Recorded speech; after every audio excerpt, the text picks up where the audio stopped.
नमस्कार दोस्तों, आपका मेरे YouTube चैनल पर स्वागत है।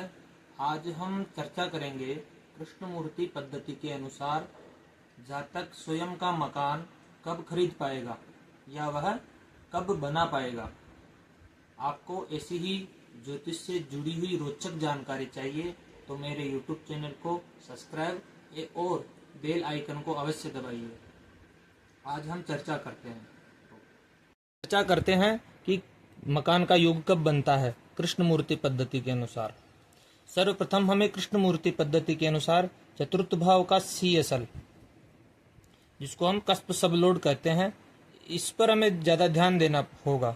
चतुर्थ भाव का कस्प सबलोड यदि चतुर्थ भाव, नवम भाव और 11th हाउस का संकेतक हो या 12th हाउस, इन चारों जो भाव है इनका संकेतक बनता हो तो जातक स्वयं का मकान अर्जित कर लेता है। अब हम समझते हैं ये भाव क्यों महत्वपूर्ण है, अर्जित करता है। सर्वप्रथम तो चतुर्थ भाव, यह भाव मकान का भाव है। जैसे जातक यह है तो इसका चतुर्थ भाव मकान, वाहन, भूमि, सुख इत्यादि, नौकर चाकर जो भी है वो इस भाव से हम विचार करते हैं। हम तो यह है और हमारे से जो विरोधी है यानी कि जो देने वाला मकान, उसका भाव यह है। इसके चतुर्थ भाव का, इसका चतुर्थ भाव होता है 10th भाव। तो ये मकान बेचेगा, ये मकान इनको देगा तो इसका वे भाव कौन सा है? चतुर्थ भाव का वे भाव होगा 9वां भाव। तो 9वां भाव बड़ा महत्वपूर्ण हो जाता है विक्रेता के लिए। तो हमारा तो ये चतुर्थ भाव आता रहे और विक्रेता के लिए 9वां भाव भी आता रहे। चतुर्थ भाव का कस्प सबलोड 9वां भाव का भी संकेतक हो और चतुर्थ भाव का भी हो। साथ साथ में एकादश भाव क्यों जुड़ जाता है?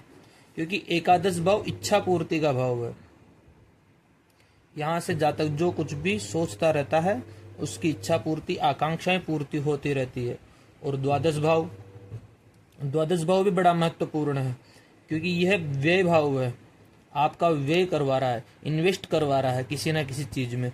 तो यदि चतुर्थ भाव का कस्प सबलोड चतुर्थ भाव, 9वां भाव, 11th हाउस और 12th, इन हाउस को सिग्निफिकेट करे, संकेतक बने, तो जातक स्वयं का मकान अर्जित कर लेता है।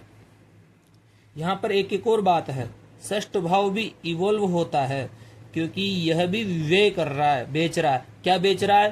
चतुर्थ भाव से संबंधित चतुर्थ भाव का व्यय भाव भी इंगित होगा।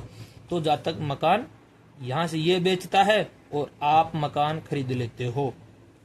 अब यहाँ पे मकान भी एक तो बना बनाया होता है जो पहले से ही निर्मित है, और एक होता है कि आप स्वयं बनाते हो।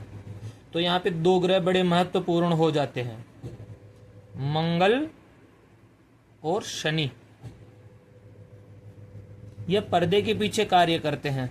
यदि शनि से संबंध स्थापित होता है CSL का, तो जातक मकान बनाता है स्वयं का, वो निर्मित बनाया हुआ मकान नहीं खरीदता है, वो स्वयं का मकान बनाता है। यदि मंगल हो तो वह किसी के द्वारा बनाया गया ही मकान खरीद लेता है। चतुर्थ भाव का इन ग्रहों से संबंध होने के कारण, अब माना कि चतुर्थ भाव यदि राहु केतु से प्रभावित हो या वक्री हो रखे हो, स्वयं भी यदि चतुर्थ भाव का कस्प सबलोड वक्री है या फिर वक्री ग्रह के नक्षत्र में स्थित है, तब भी जातक मकान नहीं खरीद पाता है। चतुर्थ भाव का कस्प सबलोड राहु केतु से प्रभावित है या फिर वक्री है स्वयं या वक्री ग्रह के नक्षत्र में स्थित है, तब जातक मकान नहीं खरीद पाता है। ये तो इसकी डेफिनेशन हो गई कि मकान खरीद पाएगा या नहीं खरीद पाएगा। हमने देख लिया कि वह मकान स्वयं बनाएगा या नहीं बनाएगा या बना बनाया लेगा। अब हम देखेंगे कि कब खरीदेगा वह, यह योग कब आएगा। तो हमें देखना होगा चतुर्थ भाव में कौन कौन से ग्रह बैठे हुए हैं। चतुर्थ भाव के स्वामी के नक्षत्र यानी कि यहाँ पे चतुर्थ भाव के स्वामी चंद्रमा होते हैं। तो चंद्रमा के नक्षत्र में कौन कौन से ग्रह बैठे हुए हैं, चंद्रमा के नक्षत्र में कौन कौन से ग्रह बैठे हुए हैं, या चतुर्थ भाव में, नवम भाव में, एकादश भाव में कौन कौन से ग्रह बैठे हुए हैं, ऐसी संयुक्त दशा अवधि चले, उन ग्रहों की दशा अवधि चले। और देवगुरु बृहस्पति भी चतुर्थ भाव को देख रहे गोचर में, ट्रांजिट में, तब उस समय जातक अपना मकान खरीद लेता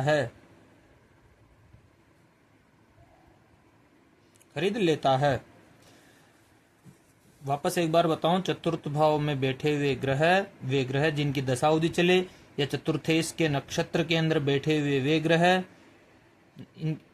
उनकी दशा अवधि चले, या फिर चतुर्थ भाव, नवम भाव, दशम, एकादश भाव और द्वादश भाव, इन भावों में बैठे हुए ग्रह, और इन चारों भावों को कहीं ना कहीं संबंधित ग्रहों की दशा अंतर प्रत्यंतर दशा चले, महादशा, अंतरदशा, प्रत्यंतर दशा चले, तब जातक मकान खरीद लेता है।